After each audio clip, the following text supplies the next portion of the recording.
Okay, so question 12c, the last part of the last question. Yes, it's hard, which you would expect, as you'd expect for the last part, but it's not as bad as it looks. So we have, it's not as bad as part B, I think, anyway. We have g of x equals e to the mx. Consider the function h defined by h of x equals f of x times g of x. It is given that the x squared term in the Maclaurin series for h of x has a coefficient of 7/4. Find the possible values of m. Right. So what I hear there is Maclaurin series, and what I see is the multiplication of two Maclaurin series. Now, there's a few different methods in the mark scheme. I'm going to show you my preferred method. My preferred method, because I think that's kind of what they've been leading you to here anyway, is to get the Maclaurin series for f of x. That's pretty straightforward because we have all this stuff. Get the Maclaurin series for g of x. That's really easy because it's just the formula from the formula booklet. Multiply them out, get the coefficient, make it equal to 7/4, and find m. Sounds easy, yeah? Okay, so let's start with f of x. So to get the Maclaurin series of f of x, we have to go through this whole thing. So f of x is, let's just say 1 plus x to the half.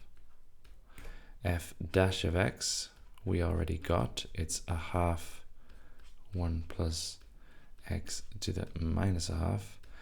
And then f dash dash of x is equal to minus a quarter 1 plus x to the minus 3/2. Right, we've already got these.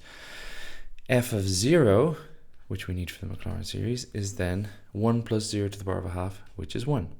F dash of 0 is just a half, because all of these are just going to become 1, because it's 1 plus 0 to any power is going to be 1. And f dash dash of 0 is equal to minus a quarter. Therefore, the Maclaurin series for f of x is, and I'm going to put approximately equal to, because I'm only going to put the first three terms. The reason being because we only care about the x squared term. So it's approximately equal to f0, which is 1, plus f dash of 0x, so plus a half x, plus f dash dash of 0, so that's actually minus a quarter over 2 factorial, so I'm going to actually make that minus 1 over 8, because I have to divide by 2 factorial, x squared. That's f of x to 3 terms. You can just put up to x squared if you like. Then g of x is approximately equal to, the Maclaurin series for e to the mx is just 1 plus x, so mx, plus mx squared, in a bracket, guys, be careful, over 2 factorial, which is 2. Again, up to x squared. Then h of x as a binomial, h of x as a multiple of these two expansions is going to equal, again, you could put approximately, but it's not a big deal, it's going to equal 1 plus a half x minus an 8th x squared times this, which is 1 plus mx plus, I'm going to write now m squared x squared over 2, close brackets. Now, we only care about the coefficient of x squared. So we're going to look for the coefficient of x squared.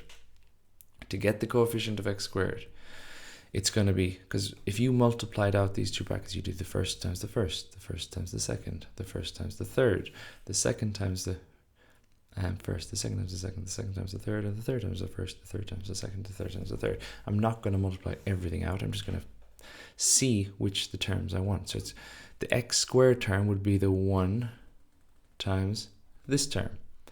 It would also be the half x times this term, because when you do your x times x, you get your x squared. And it would be this one times this term. So we're going to end up with 3 terms. So first I'll do 1 times this. Now I'm going to leave out the x squared because I'm just looking for the coefficient of x squared. So 1 times m squared over 2 is m squared over 2.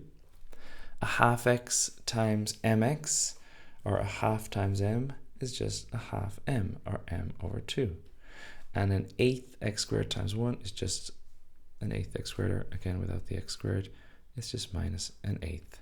And it says in the question, the coefficient of the x squared term for the Maclaurin series of h of x is 7 over 4.